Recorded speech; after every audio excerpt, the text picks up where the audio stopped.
बेहद स्वागत है जी सभी स्टूडेंट्स का। एक बार फिर वीना मैम हमारे साथ हाजिर हैं navigators overseas solutions private limited से। नवंबर 24 इनटेक के लिए अभी से वीज़ा आने तो शुरू हो गए हैं। नेविगेटर्स के ऑटो ग्रांट वीज़ा भी आ रहे हैं। अब सवाल ये है कि नवंबर इनटेक में जुलाई की तरह अगर अच्छा वीज़ा स्टूडेंट ने हासिल करना है तो उसके लिए कौन से कोर्सेज ज़रूरी हैं। तो वीना मैम से आज जानेंगे कि इस वक्त कौन कौन से अच्छे कोर्सेज हैं स्टूडेंट्स के लिए नवंबर 24 इनटेक में, जिसमें उनको फ्यूचर उनका ब्राइट रहेगा। वीना मैम आपका स्वागत है जी। सबसे बड़ा सवाल यही है वीना मैम, कोर्सेज सबसे इम्पॉर्टेंट कोर्सेज हैं जो अगर आप वो बताएं तो स्टूडेंट्स के लिए बड़ा हेल्पफुल रहेगा। देखो डल्ला साहब के जो कोर्सेज हैं वो नवंबर इनटेक में थोड़ा लिमिटेड होते हैं, लेकिन ज़्यादातर स्टूडेंट्स या तो बिज़नेस या आईटी वाले होते हैं, तो उन दोनों के लिए ही कोर्सेज अवेलेबल हैं। बिज़नेस में बैचलर ऑफ बिज़नेस या बिज़नेस से रिलेटेड मार्केटिंग, मैनेजमेंट, मतलब बहुत सारे जो बिज़नेस के रिलेटेड कोर्सेज हैं वो सारे ही अवेलेबल हैं। या फिर आईटी के रिलेटेड, अब आईटी में तो इतना लंबा चौड़ा इस टाइम हो गया हुआ है। पहले खाली एक बैचलर ऑफ आईटी होता था, अब आईटी में स्पेशलाइजेशन बहुत आ गई हैं। डाटा एनालिसिस हो गया, साइबर सिक्योरिटी हो गया, आर्टिफिशियल इंटेलिजेंस हो गया, तो ऐसे बहुत सारे मतलब अभी स्पेशलाइजेशंस आ गई हैं।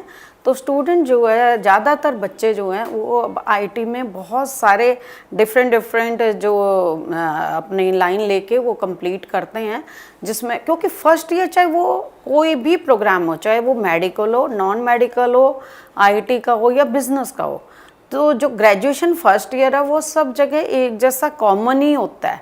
स्पेशलाइजेशन जो शुरू होती हैं वो सेकंड और थर्ड ईयर में होती हैं।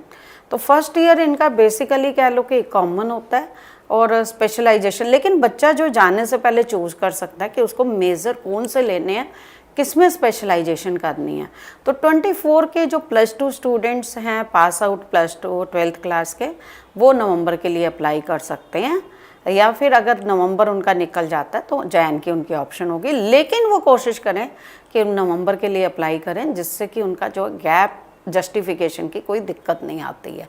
क्योंकि जब उनका एग्ज़ाम हुआ, रिज़ल्ट आए, तब उन्होंने आइल्स की, आइल्स का रिज़ल्ट आया, उसके बाद बच्चों ने अप्लाई किया, तो गैप का कोई इतनी दिक्कत नहीं आएगी अगर वो नवंबर इनटेक के लिए अप्लाई करते हैं तो।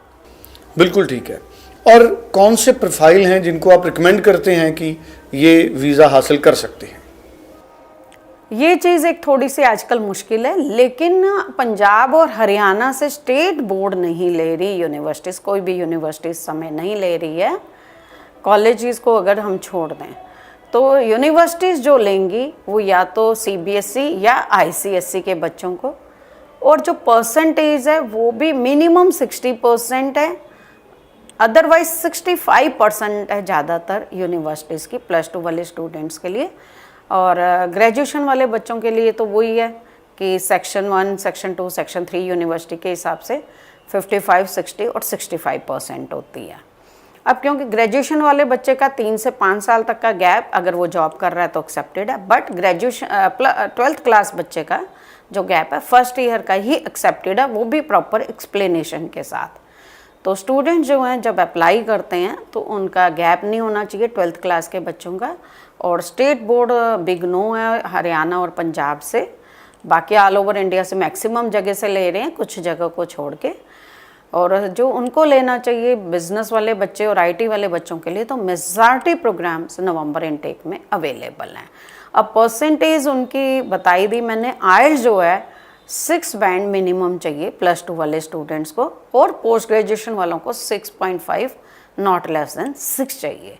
तो इस हिसाब से इनकी जो है आइल्स या पीटी उसी स्कोर में चलेगा, इक्विवेलेंट होना चाहिए। 6.5 not less than 6 post graduation वालों के लिए, और ग्रेजुएशन वालों के लिए 6 बैंड ईच चाहिए ऑस्ट्रेलिया के लिए। जी जी, चलिए, थैंक यू सो मच। सो बड़ी इंपॉर्टेंट इन्फॉर्मेशन हमारे साथ वीना मैम ने शेयर की है, और मुझे उम्मीद है स्क्रीन पे नंबर है, स्टूडेंट्स इस नंबर पे वीना मैम से बात करके अच्छी सजेशन के साथ फाइनल करेंगे नवंबर इनटेक की फाइल्स। अच्छा, नवंबर इनटेक में कितनी देर तक स्टूडेंट इजीली फाइल अप्लाई कर सकता है, लास्ट में ये ज़रूर बता दीजिए। देखिए कि अब तो टाइम बहुत कम रह गया है, जितनी जल्दी अप्लाई कर लें नवंबर स्टार्टिंग में ही क्लासेस होती हैं, तो अगस्त ऑलरेडी स्टार्ट हो गया, तो ऑफर लेटर आते आते 15-20 डेज़ लग जाते हैं। तब तक इनको फाइनेंशियल और इनकम के अपने डॉक्यूमेंट्स देने हैं, और 2 मंथ्स पहले एम्बेसी का कहना है कि वीज़ा फाइल अप्लाई करने के लिए। तो आप उसको अगर टोटल टाइम को कैलकुलेट करते हैं तो बिल्कुल हम लास्ट मोमेंट पे बैठे हैं।